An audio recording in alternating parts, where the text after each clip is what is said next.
The rain poured down that night, as if the sky itself was weeping over the small town of Brookfield. On a desolate road, a young man named Aidan Cole knelt beside a broken-down luxury car.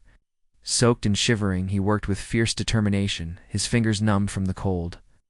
He was the son of a poor mechanic who had passed away, leaving Aidan to run a small garage and pay off a mountain of debt.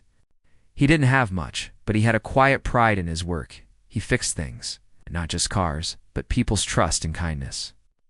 Inside the car sat Clara Hart, the powerful CEO of Heart Dynamics.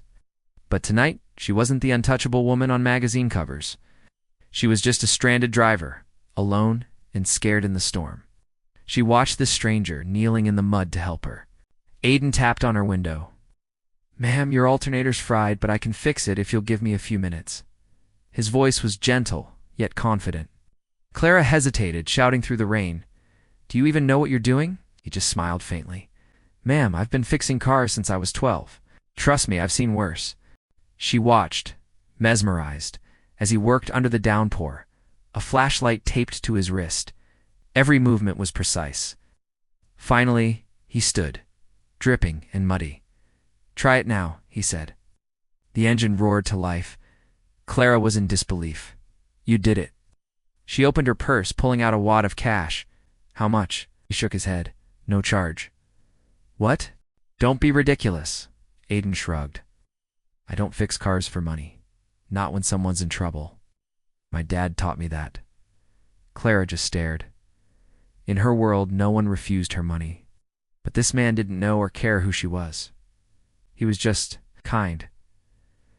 Before she could say another word, he nodded and started walking away. "Wait," she called out. "What's your name?" He turned, smiling through the storm. Aidan. The next morning, Clara couldn't get his image out of her mind. She found his garage, a humble place with a rusty sign. Cole Auto Repairs. Aidan was inside, hands covered in grease. "Ms. Hart?" said, surprised. "You saved me last night," she said, her voice soft. "I never properly thanked you." He shrugged. "You don't have to." "I was just doing what anyone would." "Not everyone would," she replied, her gaze landing on an old photo of his father. "He taught me everything," Aidan said wistfully. "I've been trying to keep this place running since he passed." A pang of understanding hit Clara. She knew what it was like to carry on alone. Over the next few weeks, Clara kept finding excuses to visit. They talked about their dreams, their pasts, and the vast gap between their worlds. "Everyone around me wants something," she confessed one day. "But you just help." He smiled. "Guess I'm just built different."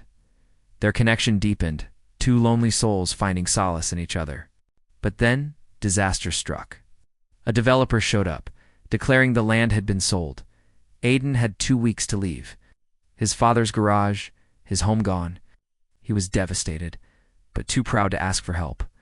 When Clara found out, she rushed to him. "Why didn't you tell me?" she demanded. "I didn't want to drag you into my problems," he said quietly. She stepped closer. "Aidan, you saved me when I was helpless. Let me return the favor."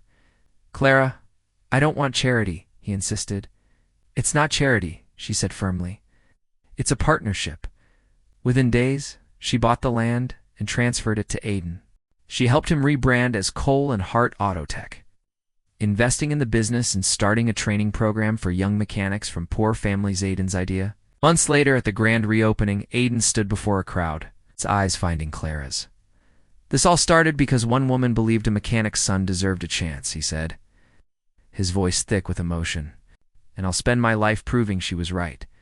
Later, as a soft rain began to fall, he took her hand. Funny, isn't it? Rain used to mean struggle. Now, it just reminds me of hope. Clara's eyes glistened. "And maybe love," she whispered. Under that gentle rain, the poor mechanic's son and the one's lonely CEO stood together, no longer from different worlds, but from one shared heart. Sometimes the smallest act of kindness can open the biggest doors. Thank you so much for watching. If the story touched your heart, please like, share, and subscribe for more content that inspires. We'll see you in the next video.